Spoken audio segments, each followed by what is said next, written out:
Rebeca. Rebeca.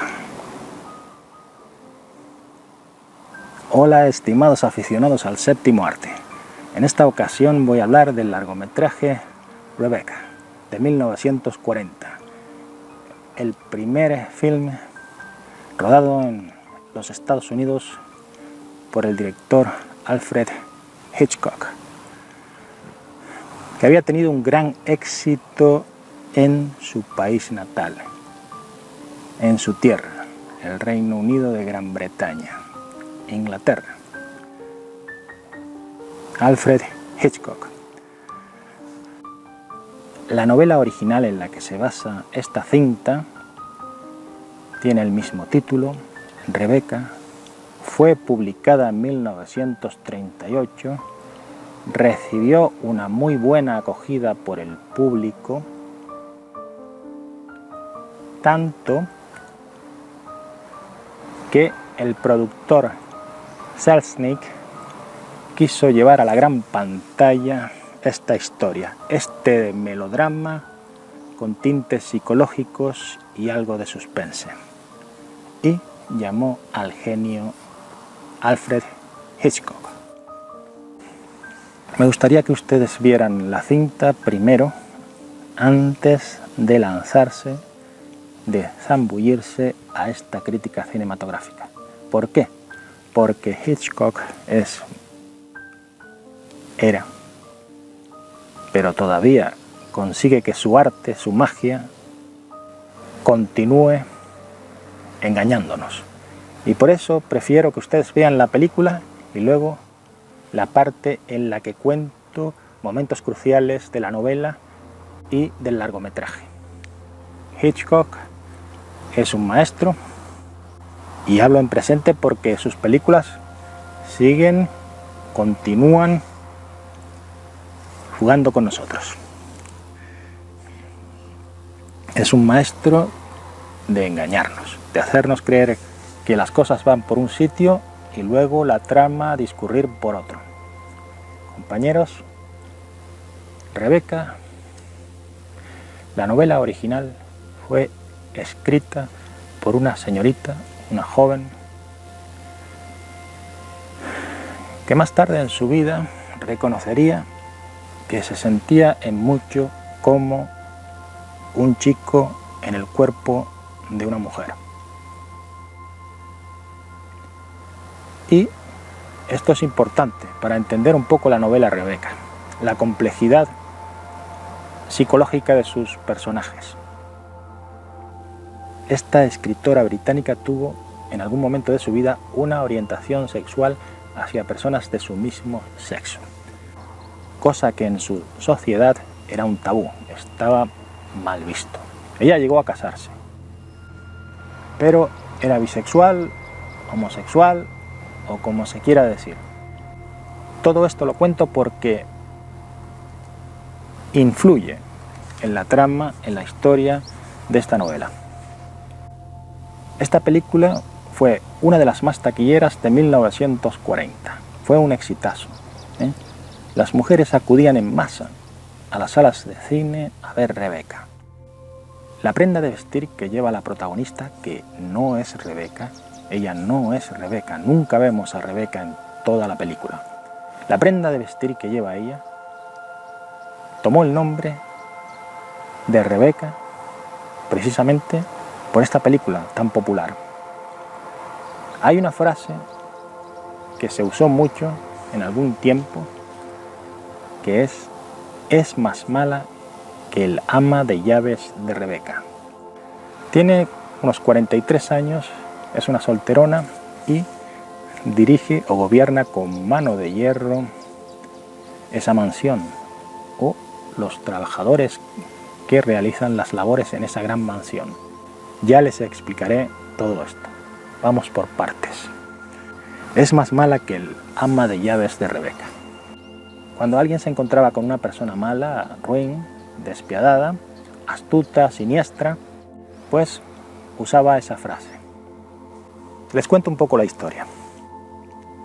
Una chica que se ha quedado huérfana, que tiene 23 años, Está en el comienzo de sus 20. Se casa al poco de conocer a un viudo, un señor rico con una gran mansión, tanto que tiene a una plantilla de 20 y tantas personas trabajando para él solo en esa mansión, entre mayordomos, cocineros y demás. La mansión es enorme. Hay un comienzo para la novela y para la película que es el mismo. Soñé con que visitaba de nuevo la mansión. Last night I dreamt I went to Manderley again. La protagonista es la actriz Joan Fontaine. Joan Fontaine fue elegida por el mismo Hitchcock porque, según él, representaba vulnerabilidad. Y es cierto, Joan Fontaine es una actriz, era porque ya falleció, pero la inmortalidad que da el cine me hace hablar en presente. Es una actriz muy fotogénica, donde quiera que la retrates, en cualquier ángulo, se muestra guapa o atractiva, como mujer. Pero hay en ella un halo de vulnerabilidad, incluso siendo ella una mujer fuerte en la vida real. Ganó un Oscar al año siguiente por la película Sospecha, del mismo Alfred Hitchcock. Esta, Rebecca, es la única película de Hitchcock que recibió un premio de la Academia conocido como Oscar, que él mismo, el director me refiero, dice que no se lo dieron a él, sino al productor Selznick, a la mejor película de 1940 y a la mejor fotografía en una película en blanco y negro de 1940. Hitchcock no considera esta película como enteramente suya. Este filme para él no fue completamente de su agrado porque trabajó en un tira y afloja con el productor Selznick, que quería meter sus propias ideas en la película. Una, por ejemplo, es que al terminar el largometraje, spoiler alert, aquella mansión ardiera en llamas y el humo que salía del edificio derrumbándose, ese humo formara una R de Rebecca. Una cosa muy melodramática, muy de novela. Hitchcock rechazó esa idea y terminó la película con una almohada con una R bordada del fantasma de Rebecca, de la sombra de Rebecca. Sombra de Rebecca. Cantaba Jorge Sepúlveda en España. Señores, Rebecca es una mujer que no aparece en esta cinta, pero se repite mucho su nombre. Sin embargo, el nombre de la protagonista nunca se pronuncia. La protagonista, la joven tímida, algo patosa, protagonista, no tiene nombre. Nosotros mismos sentimos la impotencia de esa mujer ante esa nueva vida a la que se enfrenta en una mansión enorme que te puedes perder en ella solamente visitando cada habitación de enormes ventanales. Queridos aficionados al séptimo arte, la psicología de la mujer, para aquellos que parecen odiar a la mujer o tienen un resentimiento constante contra el actual feminismo, solamente se me ocurre decir: hay una madre, todos tenemos una, y con suerte algunos disfrutarán de una hija. Es bueno conocer la psicología femenina. Es bueno leer novelas escritas por mujeres o largometrajes dirigidos por mujeres, guiones de mujeres. Es bueno conocer, por ejemplo, una novela como Jane Eyre, de Charlotte Brontë, una de las hermanas Brontë. Sí, la hermana de la mujer que escribió Cumbres borrascosas, que yo recomiendo efusivamente. Rebeca es la sombra de una mujer y Hitchcock sabe engañarnos bien. Nos lleva a pensar que ese hombre todavía quiere a Rebeca y ninguna mujer le parece como Rebeca. A nadie en esa mansión parece caerle bien la nueva mujer que tiene él. La señora de Winter la llaman. El ama de llaves. Yo creo que es una mujer infeliz que quiere que los demás no alcancen una posible felicidad. ¿Por qué? Porque ella estaba enamorada de Rebeca. Aquí hay una atracción sexual encubierta en la novela y en la película de el ama de llaves hacia Rebeca. Cómo habla ella de Rebeca. Cómo recuerda cuando la peinaba durante 20 minutos en una sesión. La forma en que muestra las ropas de Rebeca, la difunta, a la nueva señora de la casa. Incluso pretende acariciar el rostro con una prenda de vestir de Rebeca. Un abrigo de bisón podría ser. Coge con una delicadeza la ropa interior de Rebeca y dice que puede ver la mano a través de esa tela, para que nosotros nos imaginemos que esa tela también mostraba los pechos o la piel de las partes pudendas de Rebeca. La sexualidad y la violencia en las películas de Hitchcock, incluso en 1940, hace 80 años a día de hoy. El protagonista masculino es Sir Laurence Olivier, un hombre de teatro, uno de los mejores actores que haya existido en la escena teatral y en el mundo del cine, el séptimo arte. Laurence Olivier. Y la protagonista, como he dicho varias veces, es Joan Fontaine, acompañada de Judith Anderson. Judith Anderson.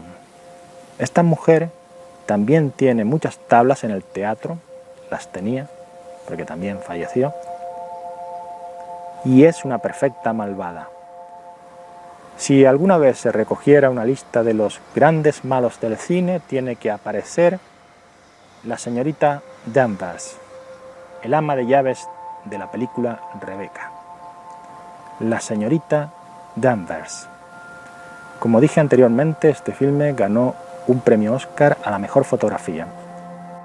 Y sin duda alguna es una muestra de lo que se podía conseguir con el cine en blanco y negro. La cumbre de lo que podía alcanzarse en el blanco y negro. Cuando entró el color, muchos directores de fotografía rechazaron el color porque habían conseguido trabajar con las sombras en el blanco y negro de una forma tan perfecta que les costaba adaptarse al cine en color, que poco a poco fue instaurándose, poco a poco fue entrando en el cine. Incluso años después de poderse rodar películas en color, Hitchcock rodó Psycho, Psicosis, pudiéndola haber rodado en color, pero quizás el rojo de la sangre en la bañera hubiera afectado a muchas mujeres o personas sensibles, y estoy hablando de otra época, hubiera habido algunos desmayos en las salas, más de los que ocurrieron. Hay un asunto crucial en esta película, y es que en la novela el protagonista es en realidad un asesino. Ese hombre, ese dueño de la mansión, ese personaje rico, en cualquier definición que puedas tomar de la palabra rico. Tiene dinero y además tiene una psicología rica, su personaje. Ese hombre, en la película, en realidad no ama a Rebeca, la odiaba y pensaba matarla, porque Rebeca le había confesado que iba a tener un hijo de otro hombre. Esto ocurría en la novela y él la mataba en la novela. Tenían una discusión acalorada y él la mataba. Sin embargo, en la película, por atenerse a un código ético, o como quieras llamarlo, que existía en 1940, un código por el que en una película, si una persona, un personaje, quiero decir, cometía un crimen, el guión tenía que terminar castigándolo. Ese hombre no podría salir de rositas, no podía quedar libre de pagar su crimen. Entonces, en la película se recurrió a hacer que él no fuera el asesino de Rebeca, sino ateniéndose a algo que ocurre en la novela, que es que esa mujer padecía cáncer y quizás quiso terminar ella misma con su vida de una forma más rápida, sabiendo que iba a morir en cualquier forma. Ella se suicida en la película. En la novela no. En la novela Rebeca es asesinada. Y la nueva mujer del señor Maxim se llama, el personaje de Laurence Olivier, Maxim, acaba con la vida de esa mujer en la novela. Y su nueva esposa, como si no le importara nada eso, lo sigue queriendo y sigue amándolo de alguna manera. Lo sigue amando. Esto desconcierta a muchos. Puedes amar a una persona que sabes que acabó con la vida de su mujer anterior y lo hizo por algún motivo por el que podría haberse divorciado. Pero ella le amenazó con tener un hijo que no era de él y que él tuviera que mantenerlo siempre. Un drama tremendo. Pero a mí lo que me interesa de esta película es la psicología de los personajes, las situaciones y la forma que tiene Hitchcock de rodarlos, todos ellos, todas estas piezas que van apareciendo, y de alguna manera sortear las imposiciones del productor Selznick, que le decía que tenía que hacer una cosa, mientras que Hitchcock iba por otro lado. Los personajes de la novela son de la alta sociedad y usan unas palabras que en Inglaterra podrían decir que son posh. Posh es el lenguaje de la alta sociedad que además pertenece a 1938, cuando fue escrita la novela. Quizás los lectores de hoy en día se extrañarán con las frases que se usan en la novela, sobre todo si la leen en inglés. Pero su primera traducción también podría contener frases que están en desuso. La forma de actuar de Laurence Olivier y John Fontaine y los demás también puede presentarse ante nosotros como una forma teatral de interpretar, con unos gestos que han caído en desuso, que ya los actores de hoy en día no presentan esos movimientos de manos o esos gestos que hacen con el rostro, que son más teatrales, son más de otra época. Y eso, amigos, es lo que nos puede fascinar de esta película, entre tantas cosas. Yo les recomiendo que apaguen la luz de sus hogares, se pongan delante de la televisión o el monitor, si tienen uno grande mejor, y con la luz apagada disfruten el universo de Rebeca.